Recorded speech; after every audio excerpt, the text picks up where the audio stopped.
Hello friends, કેમ છો બધા? આઈ હોપ કે તમે બધા મજામાં જશો. આજે મેં હોમમેડ ચીઝ બનાવ્યું છે, જેની રેસીપી હું તમારી સાથે શેર કરીશ. રેસીપી ગમે તો વિડીયોને લાઇક અને શેર કરવાનું ભૂલતા નહીં. ચેનલમાં નવા હોય તો ચેનલને સબસ્ક્રાઈબ કરી દેજો. ચીઝ એકદમ સરસ રીતે ઘરે બની જાય છે, તો વિડીયો સ્કીપ કર્યા વગર આખો જોજો, તો જ ખબર પડશે કે ચીઝ કેવી રીતે બને છે. તો સૌથી પહેલાં આપણે 2 લીટર દૂધને ગરમ કરી લઈશું. દૂધને એટલું જ ગરમ કરીશું કે આપણી આંગળી અડાડીએ તો આંગળી સહન કરી શકે, એટલું જ દૂધ આપણે ગરમ કરીશું. ખાસ આ વાતનું ધ્યાન રાખવું. બસ આટલું દૂધ ગરમ થાય એટલે આપણે ગેસની ફ્લેમને બંધ કરી દઈશું અને થોડું થોડું વિનેગર એડ કરતા જઈશું. એકી સાથે વિનેગર એડ નહીં કરીએ.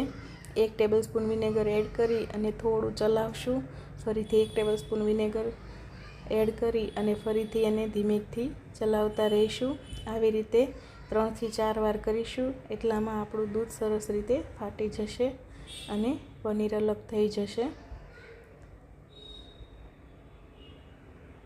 આ પ્રોસેસ કરવી બહુ જ જરૂરી છે. આપણું દૂધ સરસ રીતે ફાટવા લાગ્યું છે. હજી સુધી પાણી અલગ થયું નથી. જ્યાં સુધી પાણી અલગ ન થાય ત્યાં સુધી આપણે વિનેગર એડ કરતા જઈશું. હવે આપણું પાણી સરસ રીતે અલગ થઈ ગયું છે. હવે આપણે એક સ્ટેનરની મદદથી એને ગાળી લઈશું.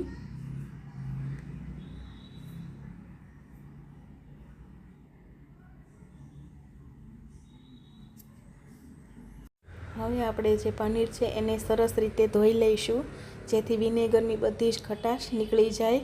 નહીં તો ચીઝ ખાવામાં થોડું ખાટું બનશે. એટલા માટે આપણે આ સ્ટેપ કરવું ખૂબ જ જરૂરી છે. તો આપણે સરસ રીતે પનીરને ધોઈ લીધું છે. હવે 2 હાથની મદદથી જ આપણે થોડું પાણી કાઢી લઈશું. એનું એકદમ ડ્રાય નહીં કરીએ, પણ થોડું કાઢી લઈશું. હવે આપણે 1 વાટકીમાં 1 ચમચી લીંબુના ફૂલ લઈશું અને 2 થી 3 ચમચી જેટલું પાણી લઈ અને એને સરસ રીતે ઓગાળી લઈશું. લીંબુના ફૂલ ઓગળી જાય એટલે 1 ચમચી આપણે બેકિંગ સોડા એડ કરી દઈશું અને બધું જ કાર્બન ડાયોક્સાઇડ નીકળી જાય ત્યાં સુધી એને થવા દઈશું. એકદમ આ રીતે ટ્રાન્સફર થાય એટલે આપણે એને સાઈડ પર રાખી દઈશું. હવે એક મિક્સર જારમાં આપણે જે પનીર હતું એ એડ કરી દઈશું અને જે આપણે સાઇટ્રિક એસિડ અને સોડાવાળું પાણી બનાવ્યું એ પણ એડ કરી દઈશું. 50 ગ્રામ બટર એડ કરી દઈશું. બટરની જગ્યાએ તમે ઘી પણ લઈ શકો છો. સ્વાદ પ્રમાણે મીઠું અને થોડી ચપટી હળદર એડ કરી દઈશું અને 1 વાટકી જેટલું આપણે દૂધ એડ કરી દઈશું અને સરસ પેસ્ટ બનાવી લઈશું. અને એક બાઉલમાં આપણે એને ટ્રાન્સફર કરી લઈશું. એકદમ સ્મૂથ બની ગયું છે આપણું ચીઝ. હવે આપણે એક તપેલીમાં પાણી ગરમ કરવા માટે રાખી દઈશું અને ડબલ બોઇલરની મદદથી આપણે ચીઝને થોડું કૂક કરી લઈશું. થોડું ગરમ થશે એટલે એકદમ સરસ મેલ્ટ થઈ જશે અને હળવું થઈ જશે. આપણું ચીઝ સરસ મેલ્ટ થઈ ગયું છે. આપણે 5 મિનિટ માટે આ પ્રોસેસ કરીશું.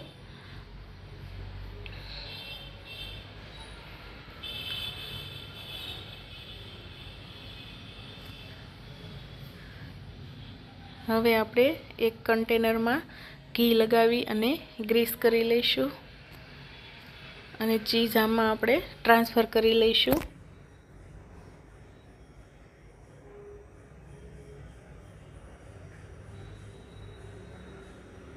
આ રીતે એકવાર ટેપ કરી લઈશું જેથી બબલ્સ હોય એ નીકળી જાય. અને આ રીતે આપણે પ્લાસ્ટિક લગાવી દઈશું ટ્રાન્સપરન્ટ અને નીચેના ફ્રીજમાં આપણે ડીપ ફ્રીજમાં નહીં રાખીએ, નીચેના ફ્રીજમાં 2 કલાક માટે રાખીશું. 2 કલાક પછી તમે જુઓ તો આપણું ચીઝ સરસ સેટ થઈ ગયું છે. હવે આપણે બ્રેડ પર લગાવીને જોઈ લઈએ. હવે આપણે થોડો ઓરેગાનો સ્પ્રિંકલ કરી લઈશું અને બંને બ્રેડને ચીપકાવી અને તવા પર શેકી લઈશું.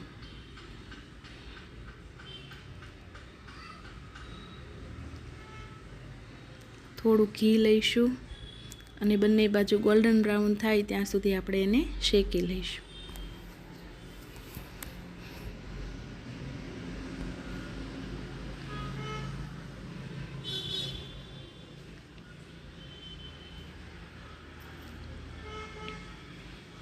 આપણી બ્રેડ થઈ ગઈ છે. હવે આપણે કટ કરી અને જોઈ લઈએ. આપણું ચીઝ સરસ રીતે બની ગયું છે. ખાવામાં પણ બહુ જ સરસ છે. મિત્રો, અહીંયા એક ટ્વિસ્ટ છે કે આપણે પ્રોસેસ ચીઝ બનાવ્યું હતું અને બની ગયું છે મોઝરેલા. મતલબ પ્રોસેસ પણ નહીં અને મોઝરેલા નહીં, એ રીતે વચ્ચેનું બન્યું છે. પણ ખાવામાં ખૂબ જ સરસ છે અને મેલ્ટ પણ સરસ રીતે થાય છે. બહાર જેવો જ ટેસ્ટ છે. જો હું તમને બ્રેડ ખોલીને બતાવું કે તાતણા બને છે ચીઝના.